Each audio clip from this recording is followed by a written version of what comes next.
Hello, welcome to the Comic Book Club. I'm your host, Jamil Payne, and with me, as always, is my co-host, Amanda Coleman. Amanda, how are you doing today? I'm doing all right. All right, listeners, today we are discussing Justice League, the World's Greatest Heroes, by Paul Dini and Alex Ross, continuing our month-long discussion of Alex Ross. We are actually recording this right after our Kingdom Come episode, but you won't hear this till the end of December.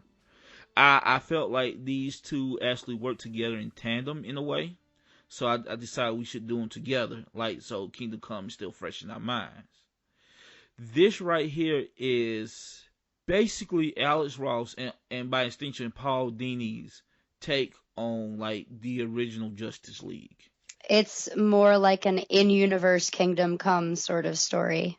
Right, right. So, like, we talked a lot about in Kingdom Come how, like, despite the characters being in a dark place, they still Yes. felt like classical in a lot of ways and true to who they are. Yep. So this book, in my opinion, is the fuller realization of that because now he just are doing those classic superheroes. Yeah. Yeah, he's still challenging the superheroes, but it feels like I was saying a little bit more in universe. Right, yeah. So how this came out is he did like these what are they called? The big books? What are they called? Like magazine The size? Prestige books. Yeah, prestige. Yeah, like Pres yeah. So like he did these prestige books one a year for like 6 years straight with Paul Dini.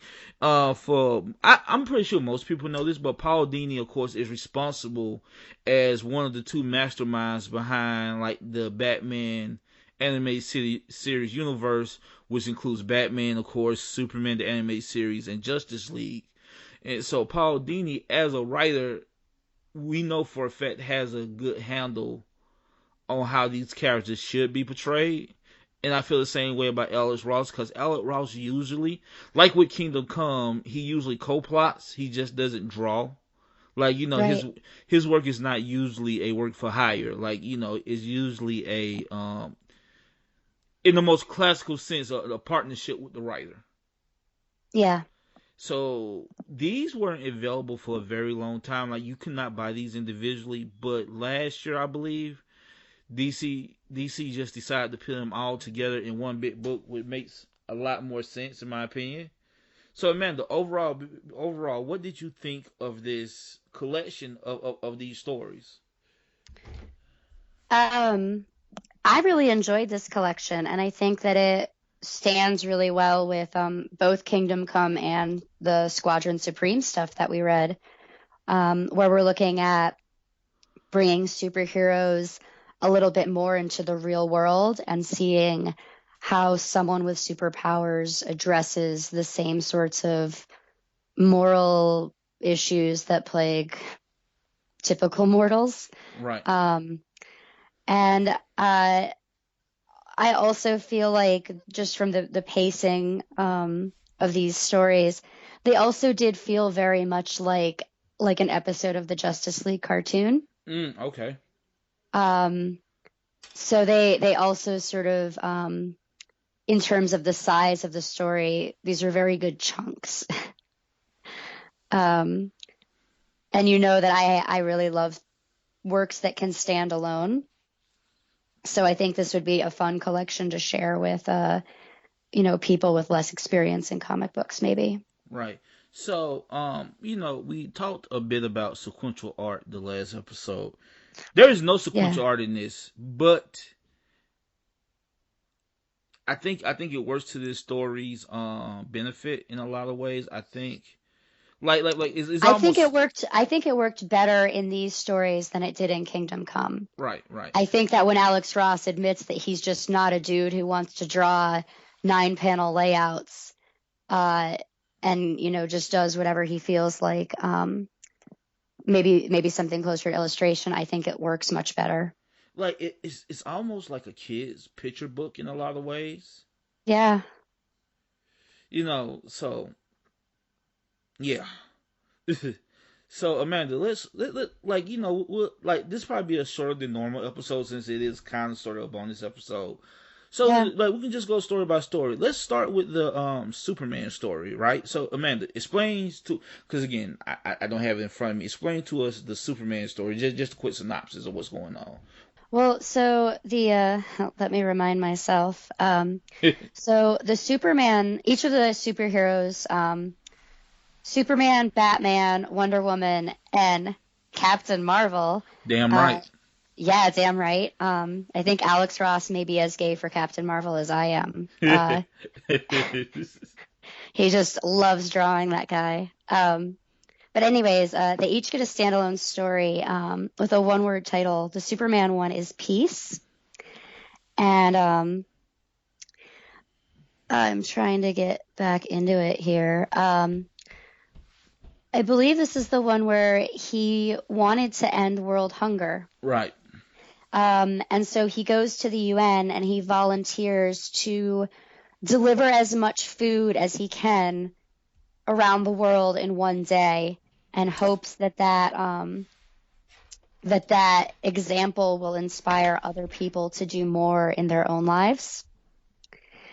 And Superman is confronted with the reality that not everyone wants that kind of help, and that not everyone is trustful of him, and that his example is still important, but that he cannot solve problems alone. Right. I think this book is the best case. I think this whole book in general is a best case scenario of what people like. Why don't superheroes do more and try to take a realistic approach? Because you just can't. Like, Yeah. because like as this particular book proves, like shit. Excuse me. Stuff is way more complicated than just giving food away. Right. Yeah. Some of the specific issues that he runs into are individuals not trusting him.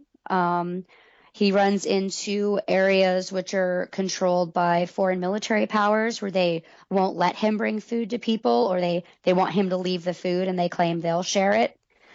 He runs into situations where there are conflicting priorities. So, maybe there's an emergency nearby and he has to put the food down and go save people. Mm-hmm. Which makes you realize that Superman as a food delivery person is really not the best use of his unique talents.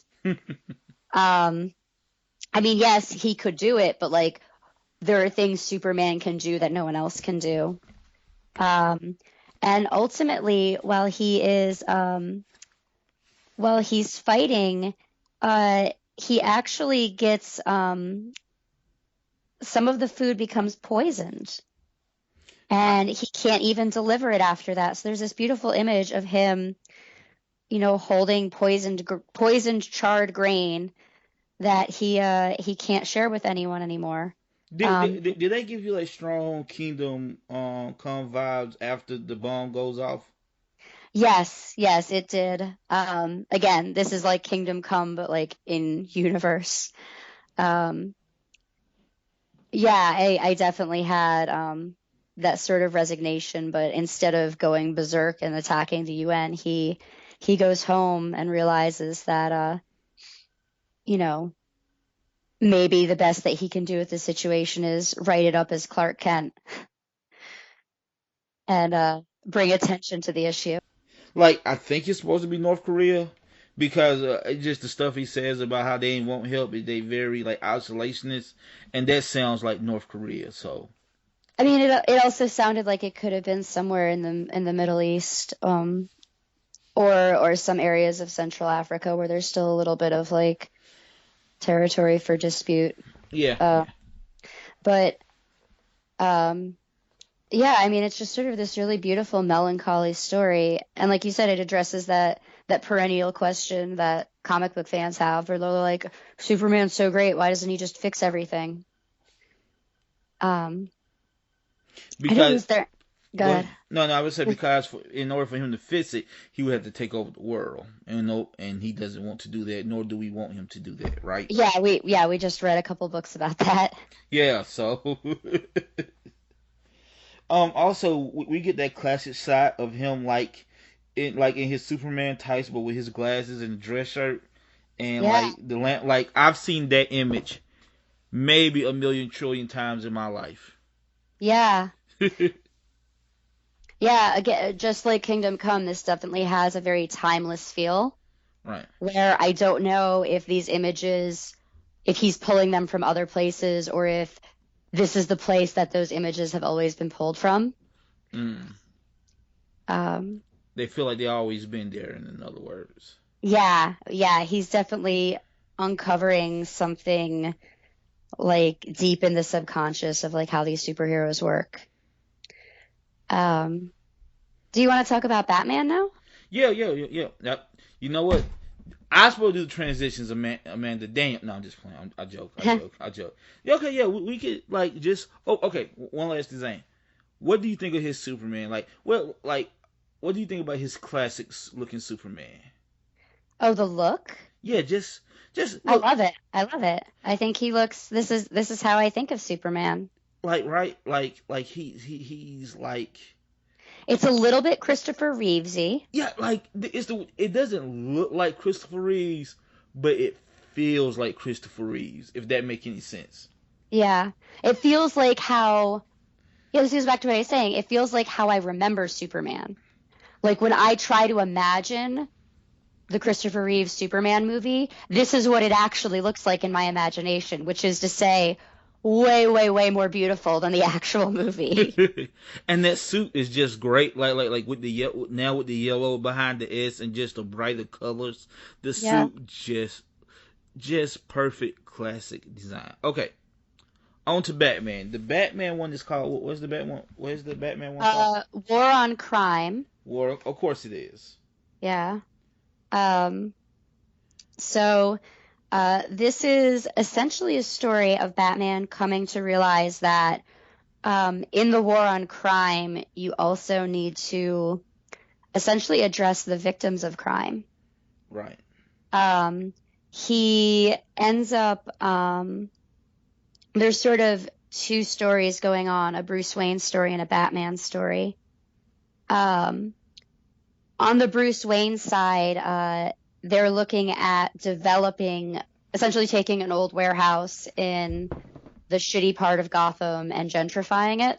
Mm-hmm. Gonna put in some luxury condos and like a hipster pizza place or something and jack up the rent. And Bruce Wayne, admits that he's interested in helping to like rebuild that neighborhood. Just not But in the way this dude is proposing. yeah, he's concerned that the reason it's so affordable to go in there is because it's a bad neighborhood. And he says, well, maybe I need to make it a better neighborhood so that the people who live there already can live in this building that we're going to put up. And so he goes in there and has sort of a focused effort on eliminating crime in that area. And essentially, it was essentially like a convenience store robbery type situation where Right. the son of the owners survives and has like a moment's interaction with Batman.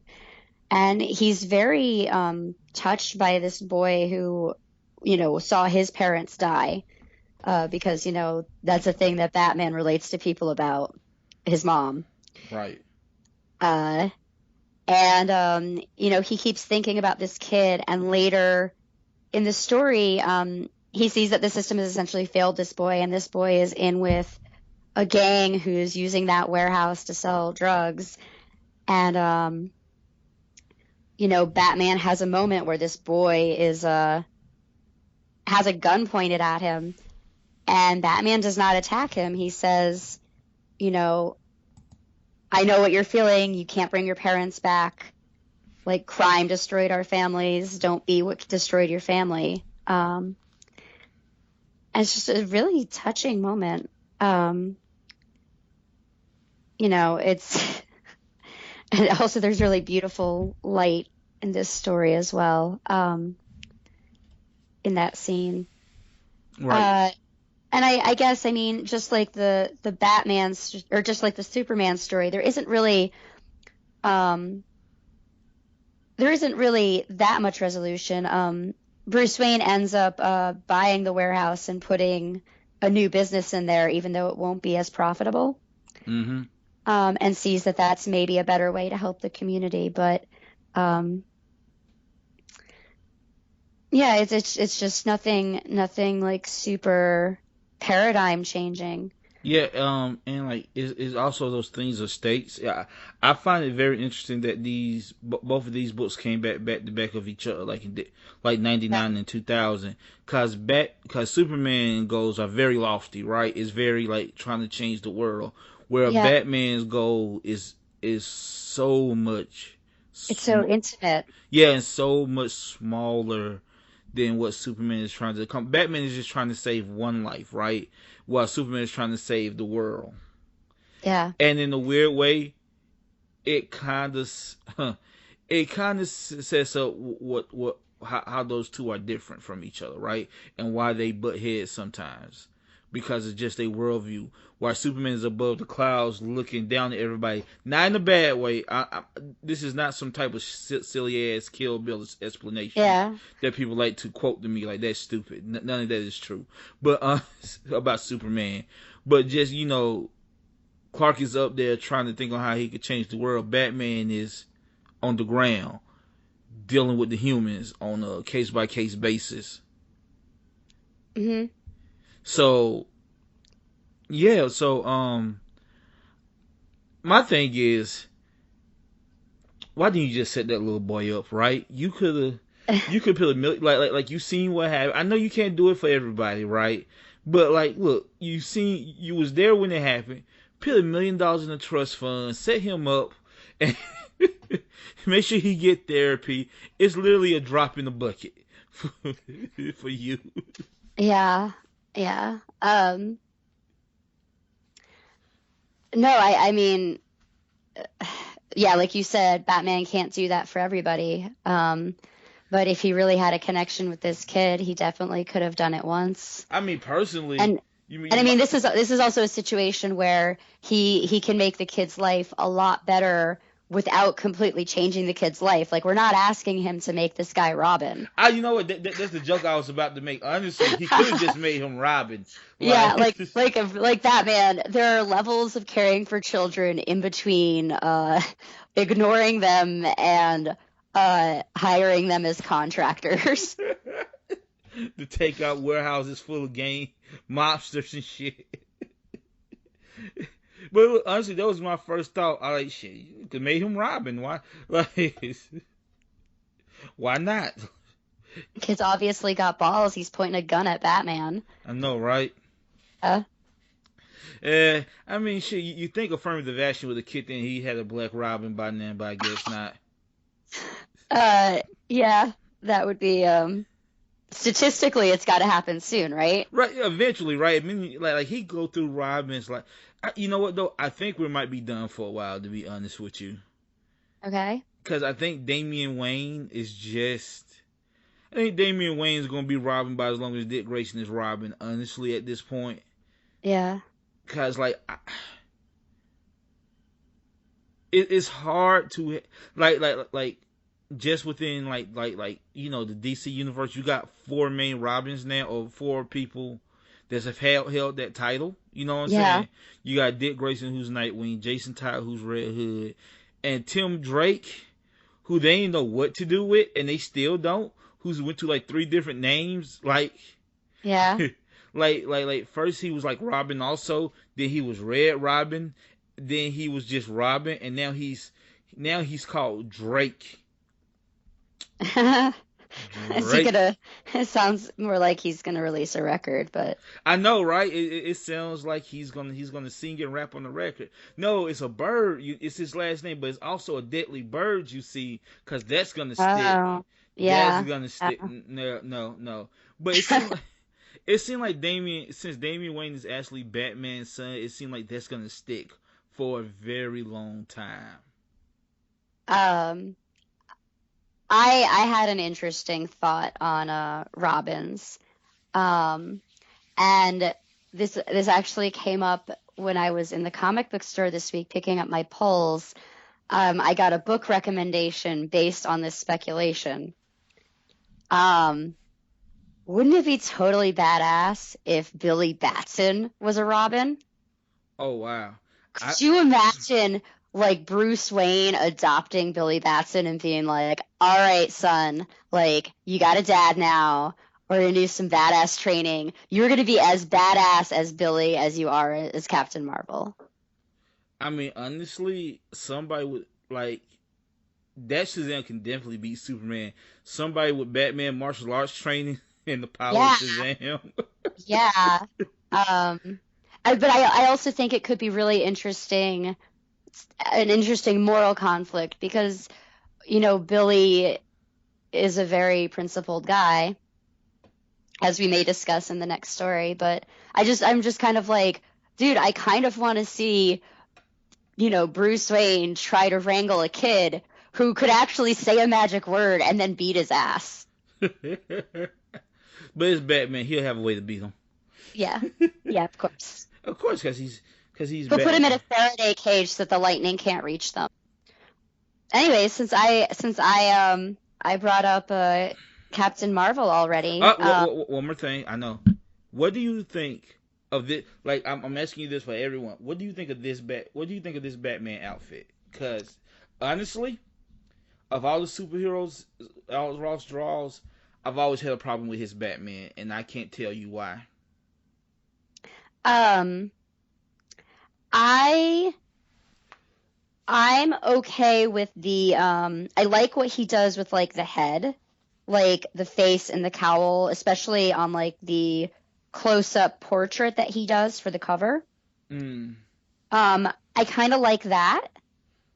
And I love that he gets kind of like the texture of like the leather in there. But I feel like on wider views, I'm not really a fan of it. It feels a little. I feel like I like my Batman's costume to feel a little bit more utilitarian and a Yeah, little less like goth Superman. I think you see. I don't necessarily like the portrait either. Like not even the face. And I think because he gives his Batman like real eyes. Mm, Like okay. Batman is usually known for having white eyes, no matter what. Oh, yeah, okay. Like you can see the eyes through the cowl. They're Yeah, not like goggles or something. yeah, exactly. And like I don't know how I feel about that. Plus, I feel like and like his bod, his body. I don't feel like he's in shape enough. I know that sounds weird because he's appropriate. He's appropriately huge, but Yeah, I always felt like Batman is technically more in shape than Superman because Superman is just naturally big and built. You know what I'm saying? yeah. But Batman got to do 1,000 push-ups a day and just be cut up. And I feel like This he's is this is a little bit like the Peter B. Parker of Batman. yeah. I'm pretty sure he wasn't going for that. I think he's going for a more realistic look and take. You know what Yeah. I'm saying? But just for me, I like my Batman to have like a six pack and just and muscle, just like you know. Hmm. Do that make any sense? Do that? Oh no, I think that definitely makes And sense. like you I think said, a little more like utilitarian, like a little more armory looking, just a little bit, you know. yeah, Yeah, yeah. his suit almost looks homemade in a weird way. Yeah, It seems um it's just there's a fine line between grounding something and making it feel too realistic. right. It almost loses a little bit of the escapism when, Batman literally just looks like my dad wearing a costume. Now, My dad wouldn't look that great in that costume, but I mean, uh, look. Yeah, I'm about to say it's not that bad. I mean, we're overemphasizing it a bit, but yeah, something similar. Okay, on to Shazam. Look, I'm not even gonna ask you how this suit looks, cause well, it's perfect. So we can just move on yeah, from it. that's and honestly, that's really the problem is that nothing, no costume ever will look as good as Alex Ross drawing Shazam. Superman comes close. Superman comes close, but even Superman. Yeah. It's just it's difficult for me to articulate, but you can tell that Alex Ross enjoys doing Shazam. like if you had to ask him which character he wanted to draw, I bet it would be Shazam. Put it this way, Um, right? He does like how many individual stories in here? Four, right? yeah. Okay, you could have did the Flash. You could have did Green Lantern. You could have did Aquaman. You could have did Martian Manhunter. Nah, no. He chose the Trinity and Shazam. Yep. So that'll let you know right there how much he loves Captain Marvel. Yeah. Um, and this story was called The Power of Hope. Yes. Um, I also absolutely loved this story. Um, it's kind of so you brought up the really good observation that the Superman story was sort of about Superman trying to help the whole world at the same time. Right. The Batman story was sort of a very intimate character beat helping one individual or being driven by your relationship with one person, your empathy for them. This Shazam story is sort of in between. Yes. Yes. It very much is. Yes. It's a little bit of both. And it's sort of about Billy being reminded of what his role is in the lives of the people around him, how he affects people both as Shazam and as himself. Um, and the main story is that he, gets some fan mail and gets invited to a hospital to visit children who are sick, and he spends the whole week with them and, you know, has fun with them sometimes, maybe gets close to getting some of them killed accidentally when he takes them on a field trip. I love that, by the way. Yeah, he has to he sits with one of the girls while she dies. Yeah, yeah. That it got a little dusty. It got a little dusty at work with me with that Yeah. one. And there's one boy who's maybe been who's been the victim of domestic abuse at home. Right. And Billy recognizes that Shazam as an adult would be unable to approach this boy, so he goes in the bathroom and becomes Billy and comes out and befriends this boy as Billy instead and sees that he can have a positive effect on people's lives as himself. And then there's this cute beat at the end where Shazam goes back to his wizard and he's like, "Man, you were right. Those kids at the hospital really needed me. Thanks for sending me there to help that boy." And he's like, "The boy you were helping was you all along." Which is just that's like such a like cartoon ending for something. But it's perfect for Shazam. Yeah, yeah. So like also what I like about Billy is that he's not beholden to the idea of not abusing your powers, because he definitely will at some points. Like when he go talk to the dad. Yep. And he slams in the face as Billy Bastion. He's like, "Oh, okay, cool. Like Shazam," and he knocks the door again.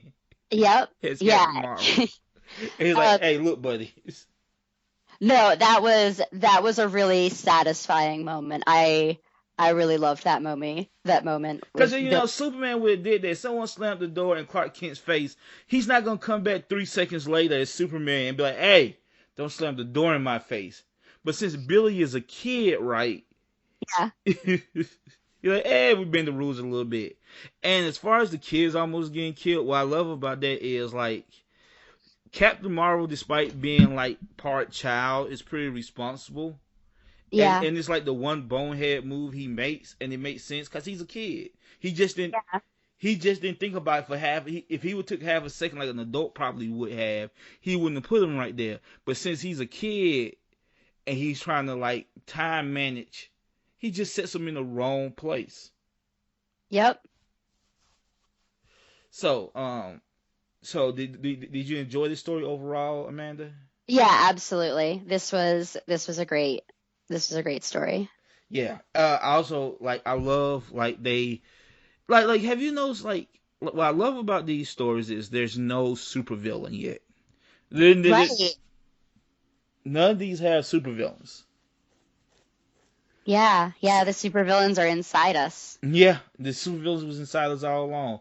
And I was just thinking, you know how cool it would have been. Wait a minute. Don't the Crocodile Man make like a an appearance in the Shazam one, like in a like montage of sorts? Oh, yeah, there was definitely a montage where they showed up. Let me see if I can zoom in on that page. Um, yeah, it's just there's a page which is a collage, and you've got he's talking about before the kids know it, they're with Captain Marvel as he fights another one of his fantastic battles. I think this is implied that he's telling the kids stories about Mm, stuff that he does. okay. And so I think he's telling them a story and we see that he is spinning around in a circle and punching a bunch of crocodile men. We see him stopping a train. We see him juggling bears at a circus and punching I a giant love robot. I love the juggling bears thing. Ugh. I'm sure that's from something from else from Captain Marvel. I just can't. I just don't know where. But I'm sure I've seen Captain Marvel do that before. But yeah. I mean, I don't know. This feels sort of like that game, like Two Truths and a Lie. Like three of the things on this page are from actual Captain Marvel stories. One of them is made up, and it's going to be the mundane one, like him stopping a train. Right. But he definitely juggled the bears. He definitely juggled the bears. He okay. So now we move on to Wonder Woman Hope. Isn't that what this one is called? Yeah, Oh, yeah. or Shazam Oh no, called sorry. Hope. He was Shazam. Power of Hope. She is the Spirit of Truth. Ah, okay, okay, okay. So Amanda, overall, what did you think of this one? I gotta say, well, no, I asked you, then I was about to say, no, Amanda, what did you think of this one? Um, I think this was the weakest one. Yes, yes, yes, and I hate to say that. You know what I'm saying? But Yeah. Um, I think it was just I think the problem that she was fighting was the least well defined. And I think that she comes out at the end, um, it seems like she hasn't actually really learned anything. It feels like she's maybe realized, like, oh, if I want to deal with these pesky mortals, I need to change my strategy slightly. But it doesn't really feel like she's come to a new understanding of herself. Or like at least not the same way that the Superman, Batman, and Captain Marvel stories had. Um, yeah, I'm having trouble even articulating like what was her problem. She I was trying to stop war right by getting people to talk to each other, and bring peace, and that's so. and she thought she could just like drop down in the middle of a war zone wearing a bikini and get people to take her seriously. I mean, it's a really nice bikini though. Like Yeah, no, it's great, those and boots are to die for. uh-huh. um, but it's still, she's not understanding the circumstances that she's dropping into. She's just saying like, surely if you guys just talk to each other, you can fix it. And it's like, Diana, we're not stupid. Like people have tried to talk to each other. Without understanding the circumstances, you can't just show up and assume that people haven't tried the simplest solution already. Right. So I I think the specific example I'm thinking of for that is she sees some protesters, right? right. And there's a girl who's going to get crushed by a tank, and Wonder Woman comes in and she stops the tank from crushing her and throws it off. And the girl is spellbound and is like, "Who are you?" And Wonder Woman says, "Oh, it's all right. I'm a friend. I'm a woman just like you." And the girl goes, "No, you're not a girl just like me." And she runs away scared. Right. Um, and it's just a very, like Wonder Woman's just sort of completely surprised that she's not welcome everywhere. Like, why don't the humans love me? So I want to bring this back around to Kingdom Come, right? Yeah. So in the lead up to our reading about Kingdom Come, I read a lot of articles, listened to a lot of podcasts about Kingdom Come, and everybody keeps saying Wonder Woman was the most changed, I know I personally push back against this because, like, Amanda, think about it. A person who has a problem understanding humans absolutely will be a warmonger in dark times. Like, this Wonder Woman very much feels like the logical, like, Kingdom Come Wonder Woman feels like this Wonder Woman, right? Like, Yeah, it definitely shows, like when Wonder Woman has a bad day, this is the direction she goes. right, so like out of all four of these that we read, right? Number one, I think one problem with this story is that it feels very much like the Superman story in a lot of ways. Yeah. Like, you know what I'm saying? It feels like it touches like a lot of the same beats as the Superman story. But it's always been kind of a Wonder Woman problem. One day we'll discuss that, how like Wonder Woman is a really tough nut to crack a lot of the times. But like, yeah, so like that's one thing. And like I said, the fact that she can't really relate to humans Hmm. absolutely makes sense to me, right? You know what I'm saying? That like she just don't know how to deal with these people. Yeah. Yeah. And like to me that seems like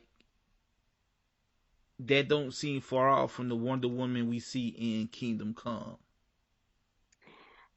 Yeah, yeah, and it also, like I said, it doesn't really this story, it reads to me as like the Wonder Woman comic version of her saying, "I'm sorry if you were offended." Right? Like Yeah. I don't really see a transformation in her character Yeah. through the experience of this story. It's just like, "Hey guys, have you ever noticed that Wonder Woman is really weird sometimes?" Yeah, about that. She's still weird. Yeah. Yeah. Ain't nothing changed in all these years. Also, I love that the invisible jet is there the whole time, Yeah. but you Yeah. only see the hatch. Yep. I think that is pretty damn awesome. Yeah, I do love his devotion to that as a tool for her because it showed up in Kingdom Come too, right? Did it? I thought it did, or maybe it's just the story at the end of this Yeah. collection that Yeah. I'm remembering where it showed up a lot. Okay. Yeah, I think that's it. Again, I'll go back and look. It would be awesome if it was there. We just didn't notice it because I mean, technically, it's an invisible jet. It could have been in the background of every single page. Woo! Oh, okay. Oh. Again, I'm gonna ask you, what do you think of her outfit? Um, I do really like her outfit, and I have to say, I also really appreciate like the body type that he's given her Oh, I love it. I because looks she looks like real women I've seen, but turned up to 11. right. And I really appreciate that. And I can also see that he had actual photo reference for the boobs. Like these look like real boobs. Mm. Um, You, I gotta say, I've never liked particularly Wonder Woman. I've never liked her boobs to be too big. I know that sounds like a yeah, weird thing for a man to say, but it's something about that. Like, I don't want Wonder Woman too sexualized in that manner. You know what I'm yeah, saying? Of all the female superheroes, that's the one where I'm just like, it just feels wrong. You know what I'm saying? yeah. So, to me, her body type, right? There's this new rapper out. She's a female rapper, right? Okay. Her name is Megan Thee Stallion. Megan Thee Stallion is built the same way, and honestly, built like a lot of black women I know, where they're not fat. In fact, they're quite strong, but they're like 5'9" to 5'11", Hmm. and like every ounce of fat they have falls right in the right place, and they're in shape, but they're just built like like a brick house. Ow, she's a brick. No, but Yeah. yeah, you know what I'm saying. So like that's how she's built to me. Like, oh, that's how Megan Thee Stallion is built. But again, they're just not where I'm from, and this is gonna get a little Mm. colloquial. It's like country thick. Okay. Wonder Woman is country thick. Okay. She a big gal, but not like fat or anything. She's just a big gal. And like they have the one picture of her, like the one splash page of her, where like she's like going undercover, Mhm. and she rip off the robe, and it's just like Yeah. this great picture of her, and she's like in all her glory with her skin showing, and in the background you have all these like repressed women in their in they what is they called? Not turbans, Burkas. burkas, yes, in their burkas, right? And it's just the contrast between like this free, liberated woman and these oppressed women. Mhm. I just thought that was a very interesting piece of visual storytelling. Yeah, I thought it was really interesting too, especially since there is a little bit of relativism where, like, if you're raised thinking that, the body coverings are normal and part of being like a modest, good person, these women are simultaneously relieved to see her and also horrified and can't really understand what she's doing. Um, I think it's a really like good encapsulation of the whole story. It's just kind of, yeah, it's like Wonder Woman is badass, but also this is kind of uncomfortable. Also, another thing I appreciate too that like some writers do, like artists, they don't do it a lot now, but I appreciate they don't give her heels. That she just Yeah. wear flat boots. Hmm. Like I do appreciate that because I know sometimes artists draw her with heels, and I've always had a problem with that. Wonder Woman should never ever be in heels. Yeah, yeah, that always seemed a little bit impractical So to me. like oddly enough, I did laugh at one part and like forgive me, but when she started getting rocks thrown at her, I just bust out laughing of the absurdity of it. Like I'm here to help, and just he would just start chucking rocks at her, and the look on her face, the horrified look on her face, like what the hell you, the hell are wrong with you people? Yeah, yeah, like first of all, don't you know this isn't gonna do anything to me? Second of all, you people are nuts. I'm leaving. Yeah, how dare you? Cause like it's just a weird reaction to have, especially since she was there to like liberate them. Like just like what the hell? So look again. I say this. I say Wonder Woman has always been Wonder Woman has always been a problem, as she's always been kind of female Superman, right? And I don't think this book helps in that by having Superman in the book. Hmm. You know what I'm saying? I think if you want to get rid of those comparisons, you can't have those two together. You can't have him in her book. You know what I'm saying? Yeah. And he's the only one that makes a cameo. Like he's the only cross between like of all the books, this is the only one with a crossover in it. And I don't think it was necessary. I don't think it was necessary per se. Hmm. What do you think, Amanda? You? No, I agree. I feel like we've pretty much got Yeah. this one. Yep. Let's move on to Secret Origins. Now, look, we ain't gotta spend a lot of time on this. Yeah. It's just various origins. Well, so the standalone stories we had so far, they each started with a full page spread that was sepia tone that gave you a one-page summary of the origin of the superhero before it went into the story that Ross and Dini were putting out. Right. So this is essentially the one-page splash introduction for all of the other Justice League characters that they didn't do standalone stories for. Okay. Well, I mean, yeah. So did any of these stick out to you? Um, I um, I mean, I know we talked about gosh. No, the good Green Lantern design was in Kingdom Come. Right. Right. Um, no, I mean they didn't really stand out that much. I I mean, I liked them, especially for the characters I wasn't as familiar with, like the Atom or Plastic Man.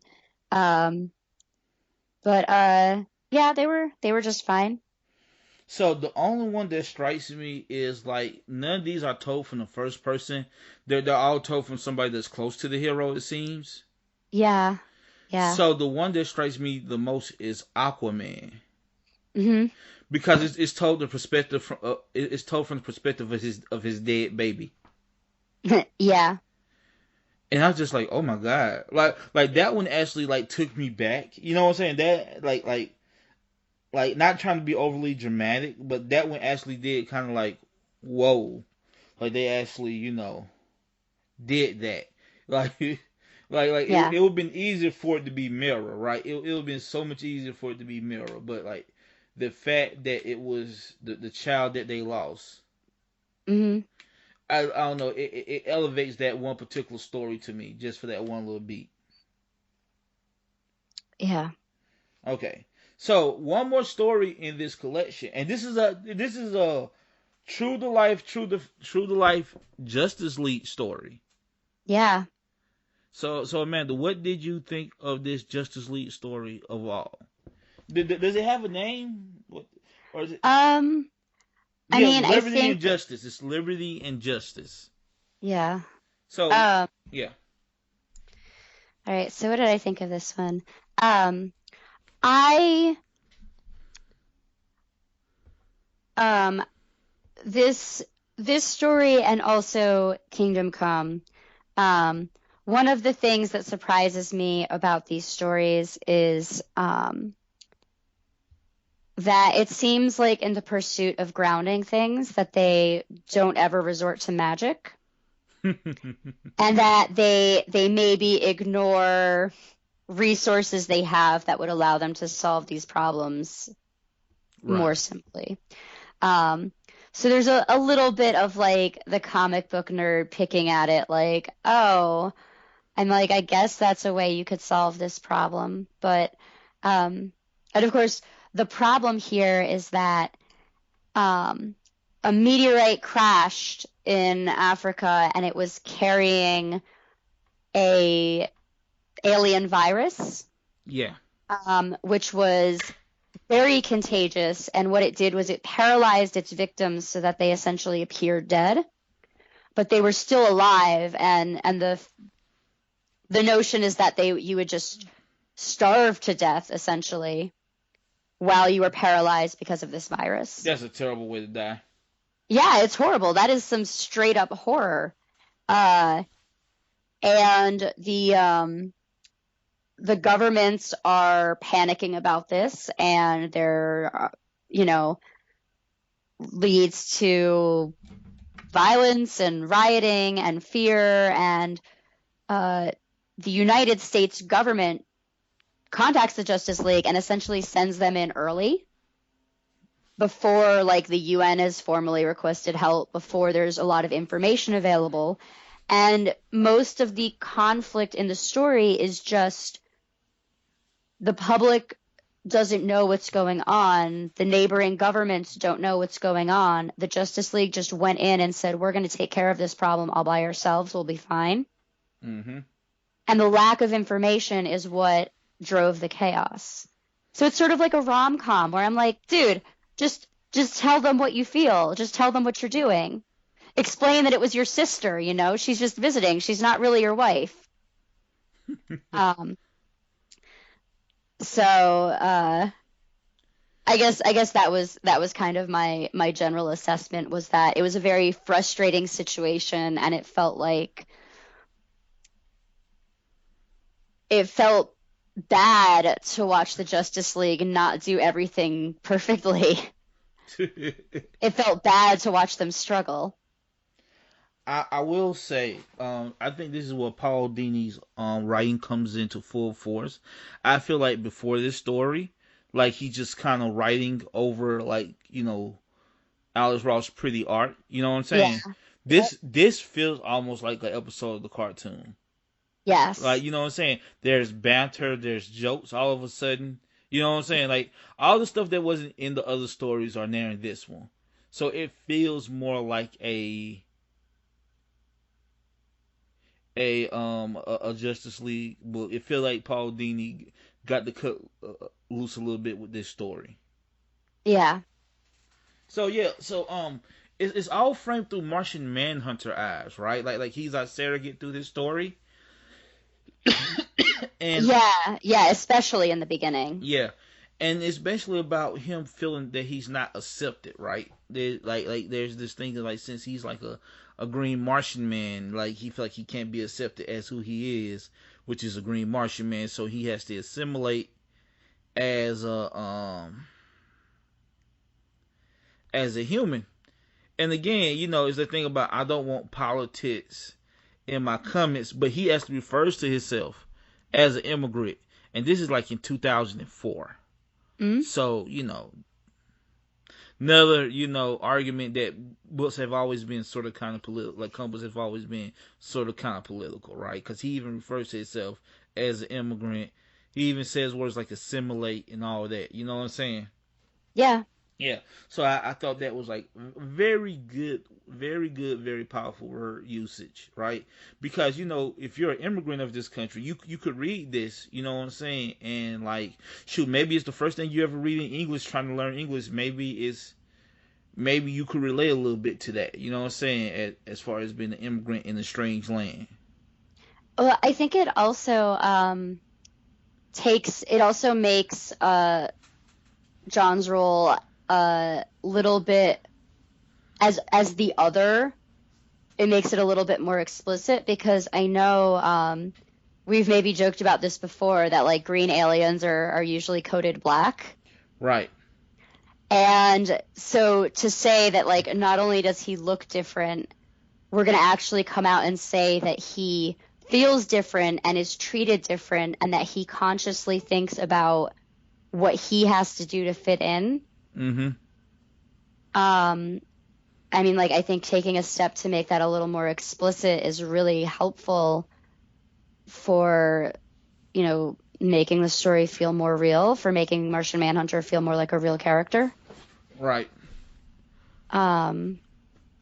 He always seems like a character that gets used, when they run out of other characters who can solve problems or do things.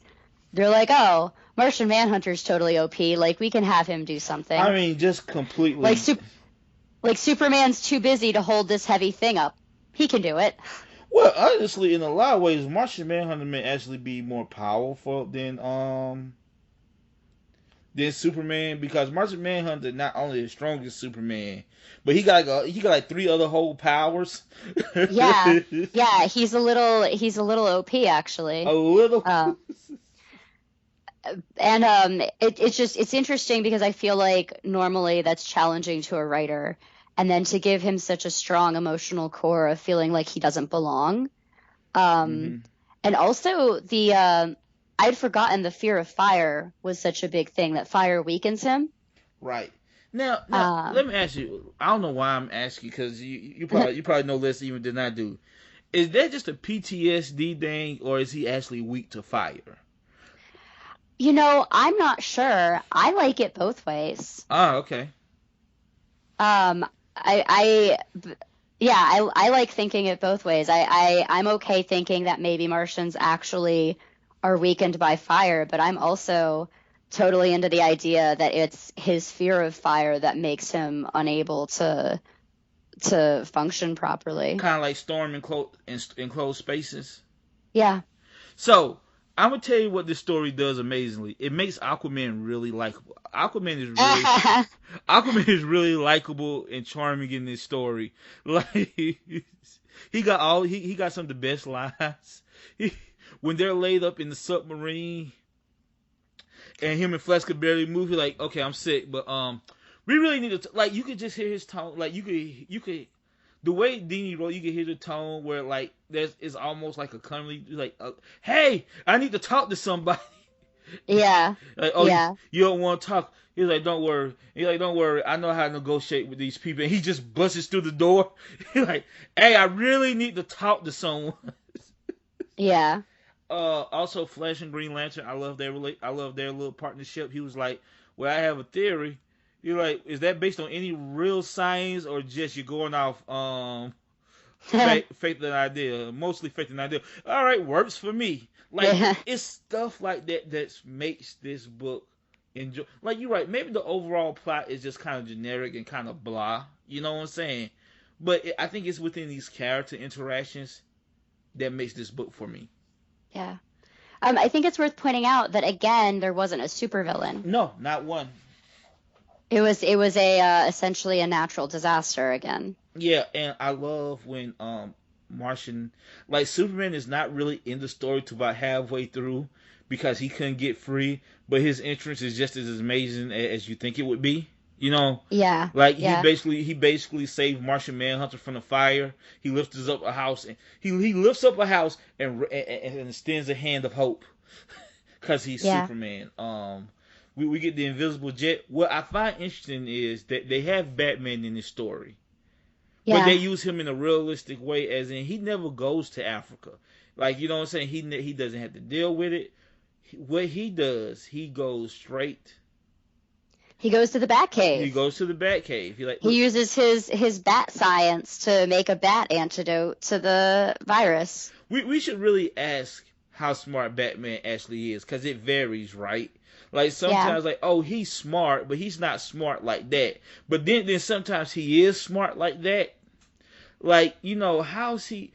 Like, I'm a little bit dubious that he would have the types of containment technologies that like the CDC would have, and that he would also have all the chemicals that he need. Yeah, that's a situation specifically where I'm like, no, I'm like, you should absolutely be bringing this to professionals.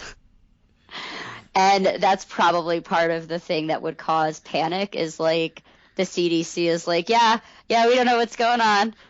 I guess Batman's just in his basement cooking up drugs for everybody. Totally fine. What could go wrong? But I like that Barry was like, hey, look, I can get you the chemicals you need. No, I'm like, I can get you the chemicals you need, baby. Don't worry, I have them all. But no, trust me, I have them all, and he does. Because of course he does. He's Batman, and I love that they use the Atom. Like that's the only superhero they use that's like.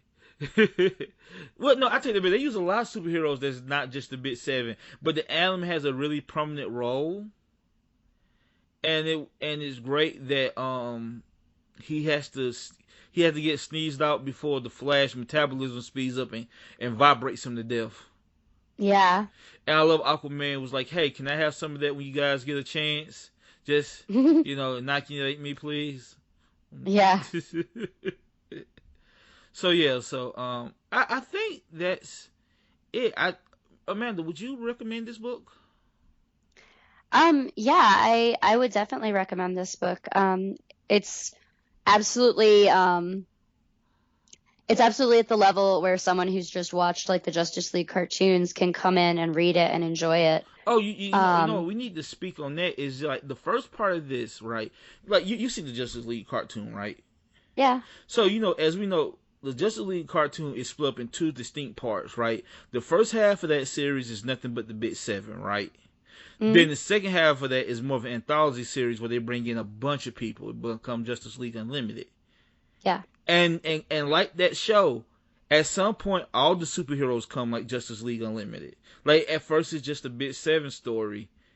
Then all of a sudden you see Hawkman, Green Arrow, all of them come out. It just gave Alan Ross an excuse to paint every superhero. Yep. Yeah. He did sneak Shazam in there again. I was counting. He did. Yeah. Of course he did.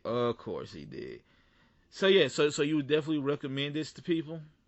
Yeah, and I think I may even recommend it over Kingdom Come. What? Well, just because Kingdom Come relies on you watching the superheroes you already know in a different situation. Okay.